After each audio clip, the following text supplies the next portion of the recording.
Hello and welcome to Struggle is Real.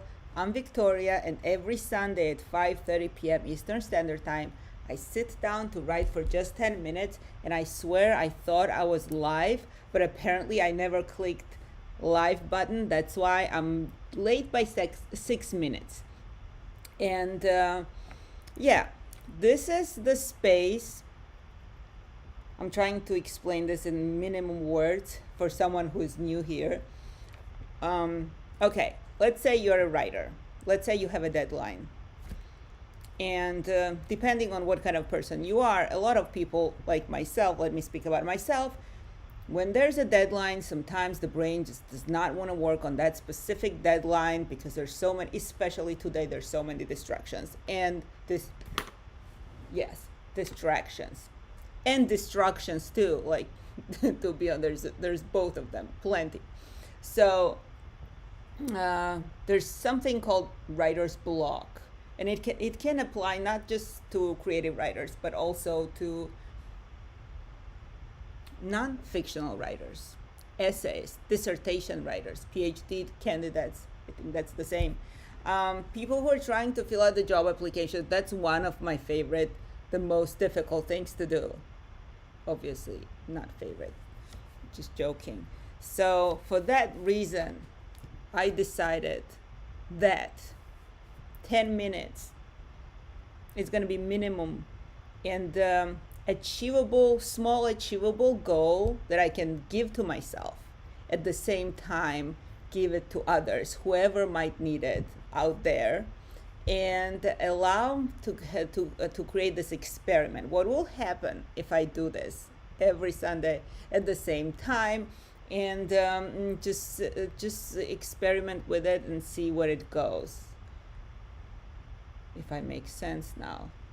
Anyway, the point is to reset our brain, not to think about the deadlines, not to think about anything serious, but just to follow me and write about a random prompt that I just came up with. It's nothing that I prepare or over prepare myself. However, I do of course contemplate what would be an interesting topic for myself. It's based mostly some random contemplations that I do. I'm sure all humans do that. And at the same time, it will be totally random for you. Anyway, long story short, if it made sense or not, maybe next time I'll make more sense. I want to talk about this little monkey in the Japanese zoo. I'm quite sure that a lot of people have seen this little guy walking around. The story is that he was abandoned by his mother at birth. So this little macaque is walking around with a plush toy that is a red orangutan, and creating a sense of intimacy for himself and running around the zoo without belonging. And there's some group of monkeys that he's trying to be part of, but I think he was rejected first, but then he found a friend. Anyway, the last update to the story is that this little monkey was accepted by the big group, and there's a hug. Someone is giving him a hug, another monkey, and it made me think how similar primates, are to human beings, to us, that we think we're so special, but at the same time, everyone on this planet, in this world, just wants to belong, wants to be accepted. And you can tell this little new creature to the world doesn't understand what's happening, but intuitively was trying to survive and to belong to some kind of group. We're so social. So that made me think, not to be dramatic, nothing deep, why don't we explore the topic of acceptance and rejection in our lives, and very lightly, trudging this road very lightly, because 10 minutes is not enough to write a memoir also, but it's just enough to start going. And maybe this 10 minutes will open up. It's like a live stream consciousness writing, that it's called morning pages, but you can write at any time of the day. You sit down and without overthinking, you just let your hand go ahead and write whatever comes out of your mind, and it does not have to be coherent. The more incoherent it is, it's best in the beginning, because eventually your brain is rid of some recycled thoughts, maybe garbage, whatever you want to call it. So yeah, let's do this. Let's write about rejection and acceptance. And that's all I'm going to say. And the thing is that this topic can get so intimate, you might want to write it. People don't talk about intimate topics that easy, and it's okay. But you would think that writing about it is easier. I don't think it's easier at all. Writing about it is as intimate, even more intimate than talking about it, because when you sit down with a page and a pen and just yourself, no matter how in a crowded room you are, you can be by yourself, contained in yourself with a paper, and you sit down, and I'm gonna ask you, write about the moment when you felt rejected, and it will feel so intimate, so personal. You'll be surprised. And you'll also be surprised that writing the actual truth about it will be hard. So let's try this together, because I have actually not done this before. So I'm gonna explore my own stuff. So it's either acceptance on a positive note or rejection. And it's also interesting which one your brain is going to choose. And please don't think twice. Just take the one that comes first to your consciousness. Okay, so we have 10 minutes. And ready, set, go.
And the time is up. And if you keep writing and would like to keep writing, I hope you get in the groove. But I don't think there's many of you watching. But if you're coming back to watch recording, I hope you enjoy this. Yeah, I'm not gonna say anything else except that I hope to see you next Sunday, and maybe I'll prepare a more fun topic, but no guarantees.